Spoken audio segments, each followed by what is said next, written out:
আপনারা রক্তের উপরে দাঁড়িয়ে উপদেষ্টা হয়েছেন। সুতরাং আপনারা যদি মনে করেন আপনারা আপনাদের কোটচালের মধ্য দিয়ে আওয়ামী লীগকে আবার পুনর্বাসন করবেন, সেটির চেষ্টা হয়েছিল বিদায় আজকে আবার আমরা যমুনার সামনে দাঁড়াতে বাধ্য হয়েছে। খবর দেয় খবর দেয়।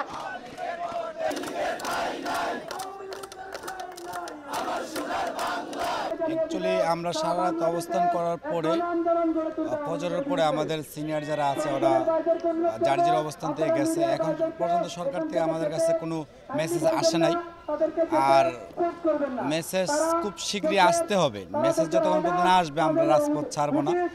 একটা অঙ্গ দিয়েছি, আরেকটা অঙ্গ দেওয়ার জন্য রেডি আছি, আরেকবার জীবন দেওয়ার জন্য প্রস্তুত আছি। আর এখান থেকে সবাই যদি চলেও যায়, আমাদের মতো যারা আহত যোদ্ধারা আছে তারা যাবে না, এখানে আবার শহীদ হবে। যদি আমরা এই সরকারের কাছ থেকে পুরোপূর্ণ আশ্বাস না পাই, তাহলে আমাদের জীবন এখানে আগুন জ্বালিয়ে শেষ করে দেব। আমাদের অদূর ভবিষ্যৎ যদি এই সরকার না করতে পারে, তাহলে আমরা মনে করি এই সরকার থাকার মতো যোগ্যতা তার কাছে নাই। এবং জুলাই বিপ্লবী যারা রয়েছে সকলের দাবি হলো যে এই আওয়ামী লীগকে বাংলাদেশ থেকে নিষিদ্ধ করতে হবে। কারণ এই আওয়ামী লীগ বিগত দিনে যতবারই তারা দেশে ক্ষমতায় আসছে ততবারই দেশবিরোধী এবং দেশের স্বাধীনতা বিরোধী তারা চক্রান্ত করে গিয়েছে। যেমন দেখা গেছে ৭১-এর পরে যারা দেশে আসার পরে বাকশালী কায়েম করছে, স্বাধীনতার অন্যতম যারা ছিল তাদেরকে এই দেশ থেকে হত্যা করে দিয়েছে। অন্যতম একজন ছিলেন সিরাজ শিকদারকে সেই নাটক সাজিয়ে তাকে হত্যা করেছে।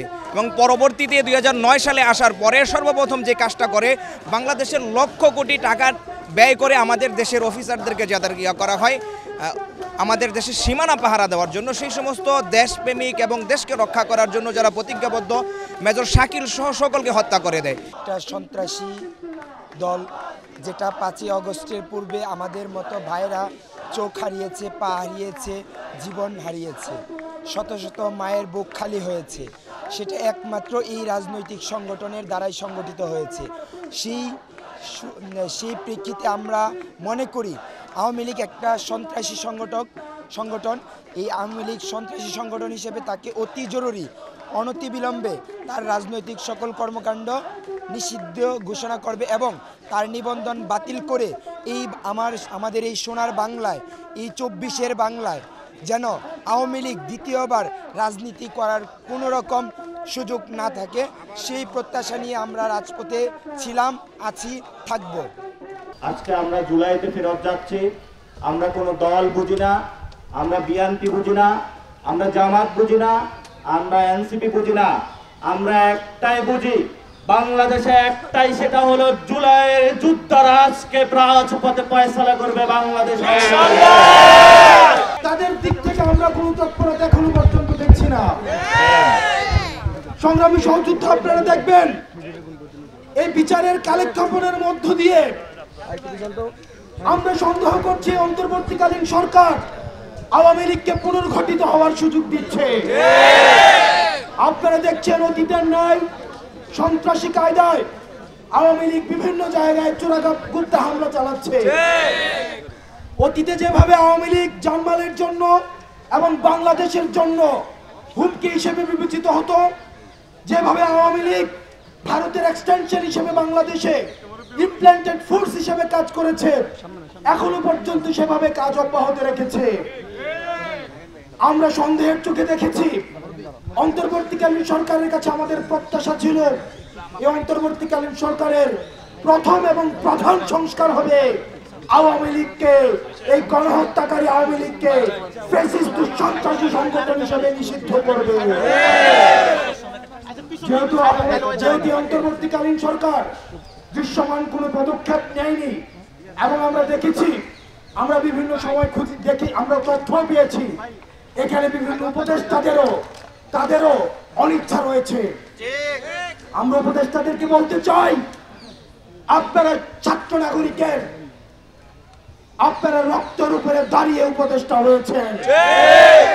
সুতরাং আপনারা যদি মনে করেন আপনারা আপনাদের কোটচালের মধ্য দিয়ে আওয়ামী লীগকে আবার পুনর্বাসন করবেন, সেটির চেষ্টা হয়েছিল বিদায় আজকে আবার আমরা যমুনার সামনে দাঁড়াতে বাধ্য হয়েছে।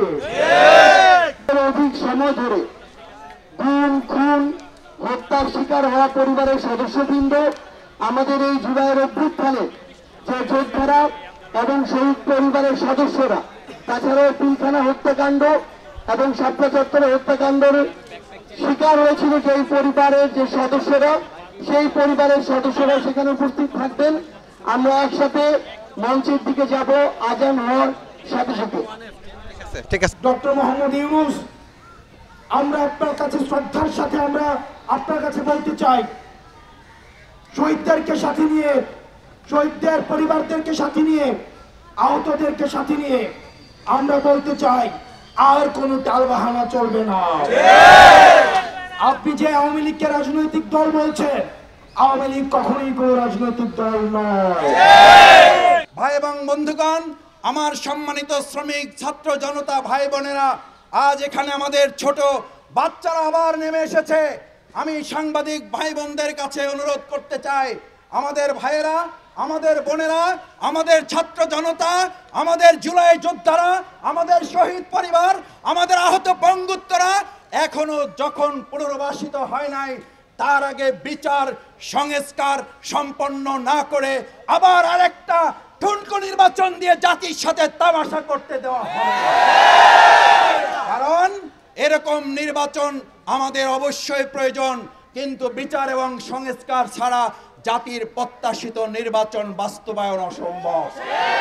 সেই জন্য আমরা দাবি জানাতে চাই, অবশ্যই দ্রুত সময়ের মধ্যে ছাত্র জনতার এই দাবিকে সামনে রেখে আওয়ামী লীগকে নিষিদ্ধ করে বাংলাদেশের জনগণের দাবি বাস্তবায়ন করবেন।